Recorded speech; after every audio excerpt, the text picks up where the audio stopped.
கேட்டுக்கொள்கிறேன். நன்றி.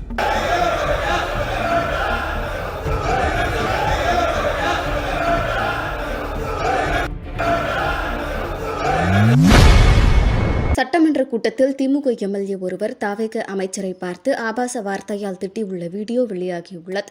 முதலமைச்சருக்கு மிக மனதுக்கு நெருக்கமான இயக்குனர் அட்லி அவர் எடுக்கிற படம் பூரா பார்த்தீங்கன்னா பல சிறந்த திரைப்படங்களில் இருக்கிற காட்சிகளை எடுத்து போட்டு ஹிட் கொடுப்பார்.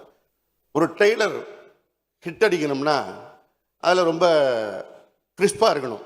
மாண்புமிகு பேரவைத் தலைவர் அவர்களே, மதிப்புமிகு தமிழ்நாடு முதலமைச்சர் அவர்களே, மதிப்பிற்குரிய எதிர்க்கட்சி தலைவர் அவர்களே, அமைச்சர் பெருமக்களே, சட்டமன்ற உறுப்பினர்களே,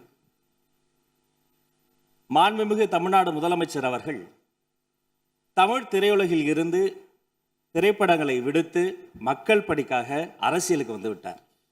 ஆனால் அரசியலிலே இருந்த அண்ணன் சிவசேகரன் அவர்கள் எடிட்டிங் என்கிறார், ட்ரெய்லர் என்கிறார். அட்லியை குறித்து பேசிய போதெல்லாம் எனக்கு ஆச்சரியமாகவும் அதிர்ச்சியாகவும் இருந்தது. இந்த சட்டமன்றத்திற்கும் அன்பு சகோதரர் இயக்குனர் அட்லி அவர்களுக்கும் என்ன சம்பந்தம்?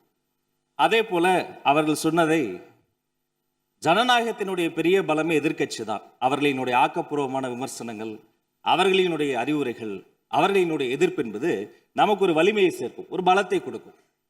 அதே சமயம் விதானவாதமாக சில விஷயங்களை திரித்து அதனுடைய உண்மை தன்மை புரிந்த பின்பும் அதை வம்பிற்காக பேசுவது என்பது எப்படி சரியாக இருக்கும் என்பதை நாம் புரிந்து கொள்ள வேண்டும். அது மட்டுமல்ல, அவர் குறிப்பிட்டார், காலங்கள் மாறும் காட்சிகள் மாறும் என்றார். இந்த சட்டமன்றத்தை பாருங்கள், காலங்கள் மாறிவிட்டது, காட்சி மாறிவிட்டது. மாண்புமிகு பேரவைத் தலைவர் சொன்னதை போல நான் ரசித்து கேட்டேன் அந்த வரியை. அன்றும் இன்றும் என்றும் தமிழ்நாட்டு மண்ணுக்கும் மக்களுக்கும் ஒரு குணம் இருக்கிறது. மாநில உரிமை, தமிழ் மொழி எங்கள் உயிருக்கு மேல், தமிழெங்கள் பேச்சு, தமிழெங்கள் மூச்சு, தமிழ்தான் எங்களினுடைய ஒரே பிரதான உயிர் இலக்கு.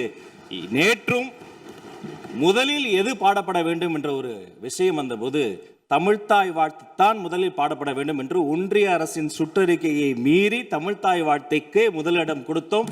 என்றும் அதைத்தான் நாங்கள் பின்பற்றுவோம் என்று சொல்லி நம்முடைய சட்டமன்றத்தில் மேகதாது உள்ளிட்ட பல்வேறு பிரச்சனைகளை பேசி ஆக்கப்பூர்வமாக இதை டேக்கிங் ஃபார்வர்ட் அடுத்த கட்டத்தை நோக்கி நாம் சென்று கொண்டிருக்கிறோம். மீண்டும் 2 சட்டமன்ற உறுப்பினர்கள் அவர்களுக்குள் இந்த வார்த்தை விளையாட்டை பேசிக் கொள்வதை விடுத்து ஆக்கப்பூர்வமான அரசியலுக்கு நோக்கி நாம் செல்ல வேண்டும் என்பதை மாண்புமிகு பேரவைத் தலைவர் மூலமாக கேட்டுக்கொள்கிறேன். நன்றி.